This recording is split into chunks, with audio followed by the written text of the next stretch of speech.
Hello students, welcome to the new class. आज हम लोग अपना बात करेंगे प्रोनाउन के नेक्स्ट पार्ट पे।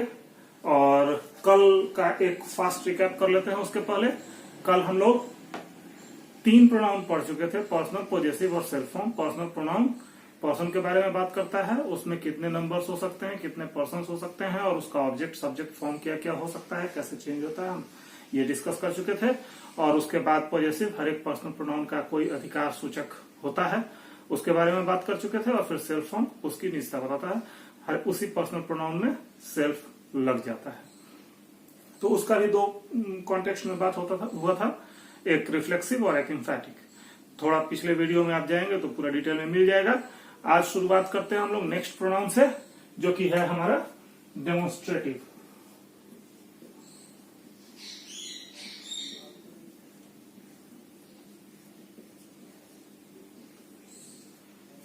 डेमोन्स्ट्रेटिव प्रोनाउन के बारे में हम लोग पहले भी बात कर चुके थे और डिटर्मिनर वाले सेक्शन में इसको डिटर्मिनर के रूप में देख चुके हैं। ये किसी चीज को इंडिकेट करता है, इंडिकेट उसको सूचित करता है।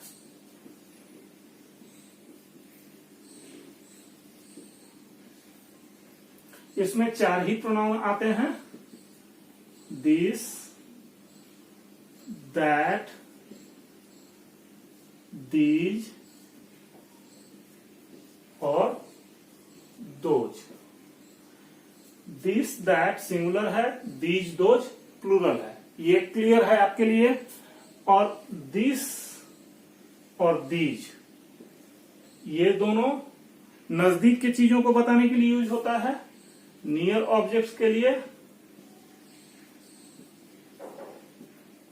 और ये दैट और दोज ये डिस्टेंट ऑब्जेक्ट के लिए, दूर की चीजों के लिए जनरली इसको यूज किया जाता है।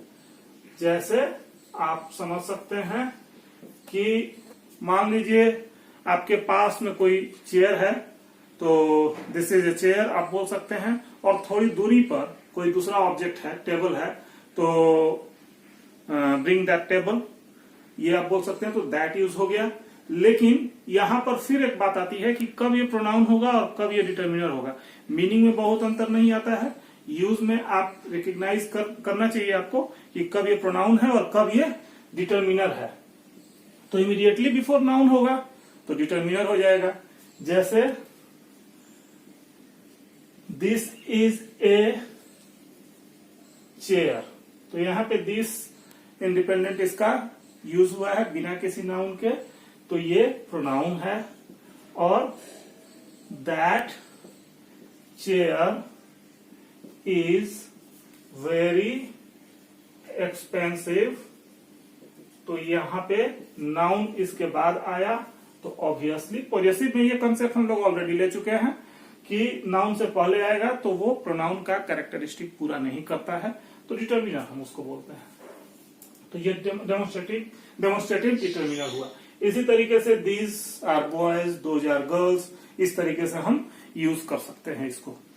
बहुत सिंपल है, कुछ इसमें कॉम्प्लिकेशन नहीं आता है।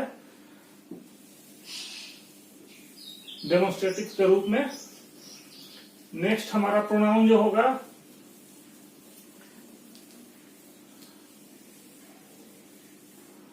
वो डिस्ट्रीब्यूटिव होगा।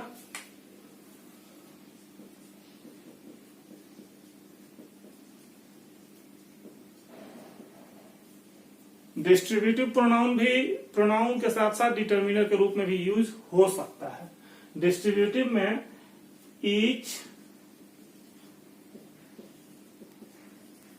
ईदर और नीदर, इसको आप आइदर और नाइदर भी प्रोनाउंस कर सकते हैं, करते हैं, दोनों एक्सेप्टेड है। इसमें पहले 4 हुआ करते थे, एवरी भी इसी ग्रुप में आता था। लेकिन पहले के कन्वेंशनल बुक्स में, पुराने बुक्स में आप देखेंगे तो एवरी भी इसमें साथ में दिया होगा, लेकिन बहुत टाइम हो गया एवरी अब इंडेफिनिट में रखा जाता है। इन तीनों प्रोनाउंस का या फॉर दैट मैटर डिटर्मिनर्स का जो यूज होता है, ये फॉर दो लोगों के लिए होता है।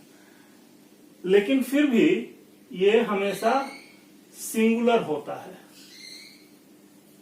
इसको एकेडमिक और कॉम्पिटिटिव दोनों पर्पज से आपको ध्यान में रखना होगा, क्योंकि यहां से प्रॉब्लम आता है। जो एकेडमिक एग्जाम्स होंगे उसमें फिलर्स के रूप में देगा, फिल इन द ब्लैंक्स में, वहां पे वर्ब को सिंगुलर या प्लूरल हम चुनते हैं, वो डिपेंड करता है प्रोनाउन के पोजीशन पे। तो जैसे एग्जाम्पल आप लीजिए, each of the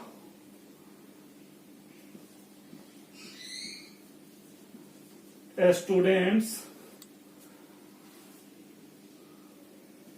has taken his seat.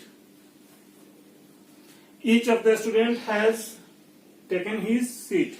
तो यहां पे आपने देखा कि each के बाद जो नाउन आया दैट इज प्लूरल, each के बाद जो नाउन आया वो प्लूरल है, और फिर भी वर्ब जो है वो सिंगुलर है, because this verb is controlled by each.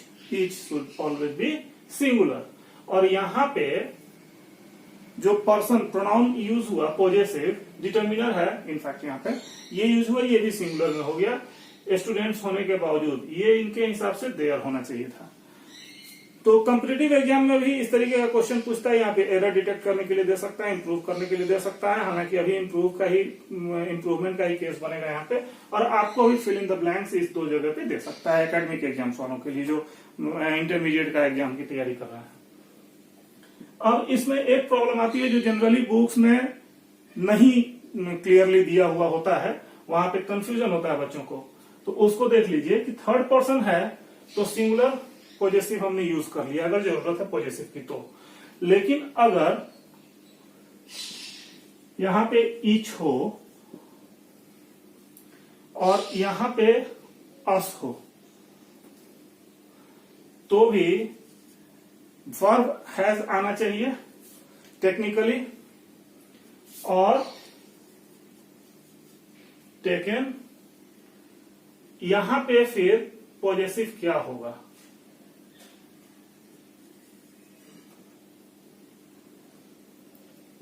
यहां पे इसका प्लूरल का ये सिंगुलर बन गया, यहां पे सिंगुलर बनाते हैं तो मीनिंग खत्म हो जाएगा, मीनिंग सही नहीं देगा। तो इसलिए जब थर्ड पर्सन के अलावा दूसरा प्रोनाउन हो तो उसके हिसाब से ही हम पॉजेसिव चुन लेते हैं, ये चीज आप ध्यान में रखिएगा, यहां पे थोड़ी कंफ्यूजन होती है बच्चों को। ये चीज क्लियर हो गया। ईच से रिलेटेड और ज्यादा कुछ कंसेप्ट की जरूरत नहीं है, ईच हमेशा सिंगुलर होता है, इसका मीनिंग प्रत्येक होता है, प्रत्येक। दूसरा जो प्रोनाउन है इसमें either of the students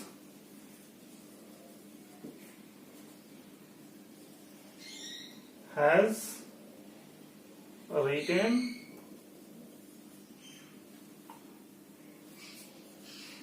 his paper।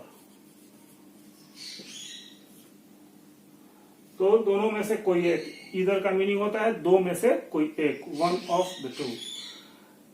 तो इसमें भी हैज होगा ऑब्वियसली, और यहां पर भी हीज होगा। बाकी अगर दूसरा प्रोनाउन होगा, अगर फर्स्ट पर्सन हो गया तो वही फॉर्मूला यहां पे भी लगेगा जो कि ईच के साथ लगा है।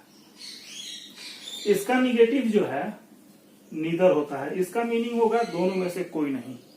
Neither of the students has written, दोनों में से किसी ने अपना पेपर नहीं लिखा है। तो इस तरीके से हम इसको देखते हैं। यहां पे और कंफ्यूजन हो सकता है कि अगर इधर यूज किया गया तो यहां पे अगर 2 नंबर मेंशन किया जाएगा तो हालांकि रिडंडेंट होना चाहिए technically, but this is grammatically accepted. Neither और इधर के साथ 2 ऑल्दो रिडंडेंट, सुपरफ्लुअस, वो उसकी कोई आवश्यकता नहीं है वहां पे, फिर भी वो एक्सेप्टेड है ग्रामेटिकली। लेकिन जैसे ही आप 2 से ज्यादा नंबर लिखते हैं, 3, 4, 5 जो भी लिखेंगे, तो दैट विल बी रॉन्ग। क्योंकि ईदर और नीदर केवल दो लोगों को ही कंसीडर करता है, ये हमेशा ध्यान में रखना चाहिए। ईच के लिए आप ज्यादा का भी यूज कर सकते हैं, ईच अब यूज किया जाने लगा है दो या दो से अधिक के लिए भी, लेकिन ईदर और नीदर पे स्ट्रिक्ट रहना चाहिए कि दो से ज्यादा है तो वो सेंटेंस गलत है। वहां पे अगर एग्जाम में देता है कुछ सेंटेंस में गलत डिटेक्ट करने के लिए, एरर डिटेक्शन के लिए, तो आप इस चीज पर फोकस करेंगे। या तो ये सेक्शन गलत हो जाएगा जहां दो से ज्यादा संख्या दिया गया है, या ईदर के बदले एनी हो जाएगा और नीदर के बदले नन हो जाएगा। डिस्ट्रीब्यूटिव से इमीडिएटली वो इनडिफिनिट प्रोनाउन हो जाएगा, तब वो दो से ज्यादा जो नंबर यूज किया गया है वो सही है। तो इस चीज को आप ध्यान में रखेंगे और नोट बना लीजिए, कॉपी पेन लेके बैठिए, आपके लिए यूजफुल होगा आगे के एग्जाम्स में भी। तो ये चीज हो गया। अब इसमें एक रिलेटेड प्रॉब्लम यह है कि एनी ऑफ द टू भी लिखा जाएगा तो वो भी गलत हो जाएगा, नन ऑफ द टू भी लिखा जाएगा तो वो भी एग्जाम इंग्लिश में गलत हो जाएगा। ऐसे हम लोग बोलचाल की भाषा में यूज कर लेते हैं, कोई उस पर ध्यान नहीं देता है, लेकिन एग्जामिनेशन में अगर पर्टिकुलरली वहीं से क्वेश्चन पूछ रहा है तो आपको ये चीज ध्यान में रखना होगा। ये हो गया डिस्ट्रीब्यूटिव का आपका कंसेप्ट। अब जो नेक्स्ट हमारा प्रोनाउन होगा वो रेसिप्रोकल प्रोनाउन है।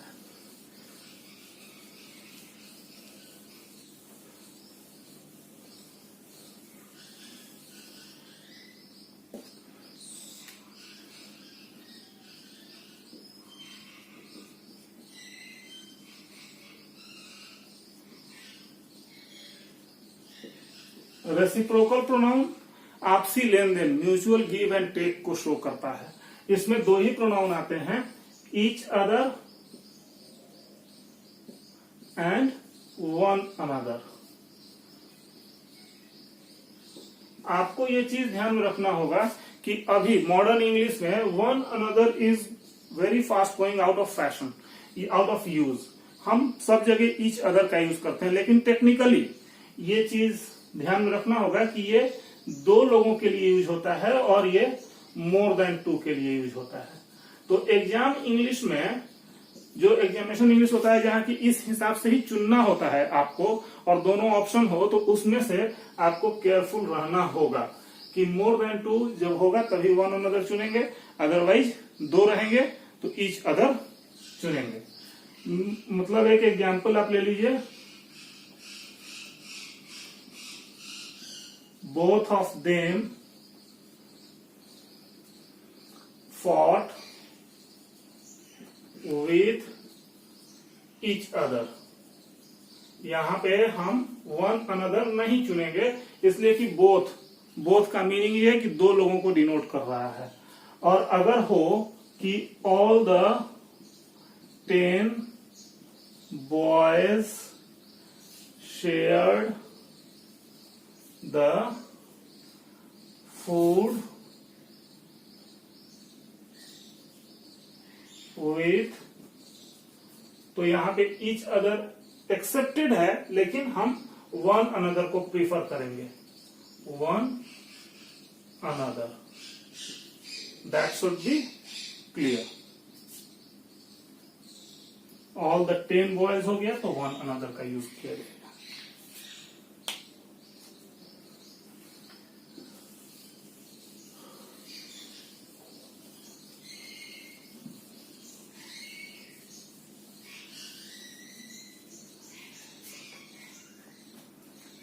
ये हमारा 3 प्रोनाउन क्लियर हो गया। आज फिर डेमोन्स्ट्रेटिव, डिस्ट्रीब्यूटिव और रेसिप्रोकल। एक और हमारा नेक्स्ट प्रोनाउन हो सकता है quantitative.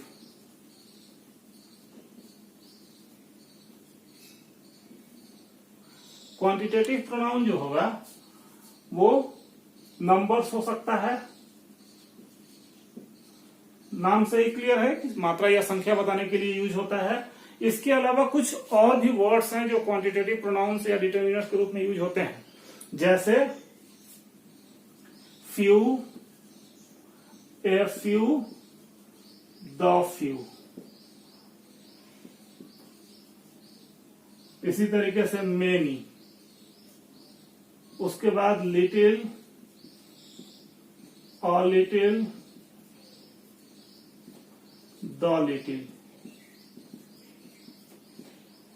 much।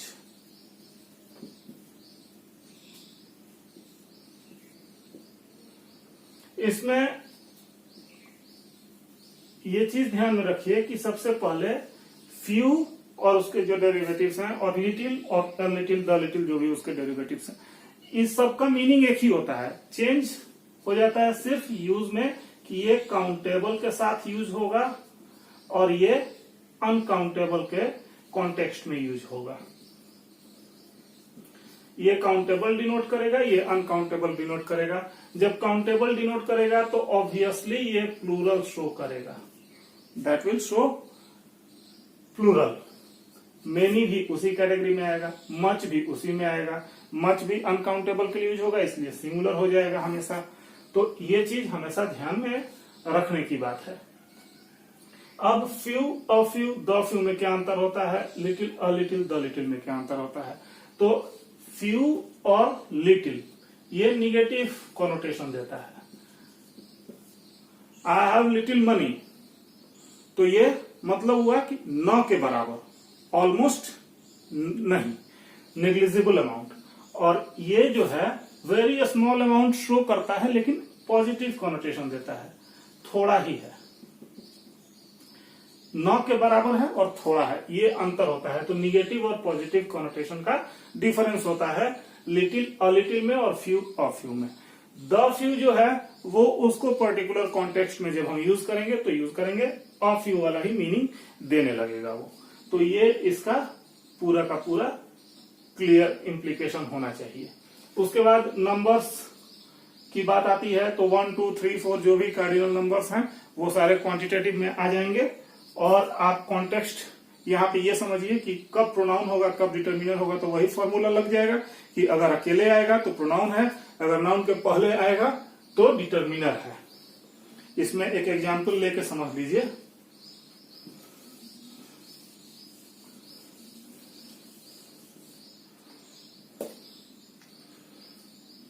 Many students appeared in the exam, but few passed। तो यहाँ पे नाउन है तो ये उसके पहले आके डिटर्मिनर हो गया। यहाँ पे ये वर्ब है, ये अकेले यूज हुआ है तो ये प्रोनाउन हुआ। मेनी स्टूडेंट्स, बहुत सारे छात्र, और उसमें से कुछ ही पास हुए, तो कुछ ही न के बराबर पास हुए, तो ये यहाँ पे अकेले यूज हुआ है तो प्रोनाउन होगा। तो ये प्रोनाउन है और ये डिटर्मिनर है। ये चीज आपको ध्यान में रखना चाहिए। ये आज का आपका कंप्लीट कोर्स हुआ। और बाकी नेक्स्ट प्रोनाउन का जो सेक्शन है अभी बचा हुआ है हम लोगों के पास, इंट्रोगेटिव, रिलेटिव, इंडेफिनिट प्रोनाउन वगैरह, तो इसको हम लोग नेक्स्ट क्लास में डिस्कस करेंगे। उम्मीद है कि आप एंजॉय कर रहे होंगे क्लास को। कोई भी प्रॉब्लम हो तो कमेंट बॉक्स में आइए, और अगर आपको वीडियो अच्छा लगता है तो सब्सक्राइब करिए, शेयर करिए, ताकि ज्यादा से ज्यादा लोग इससे लाभ ले सकें।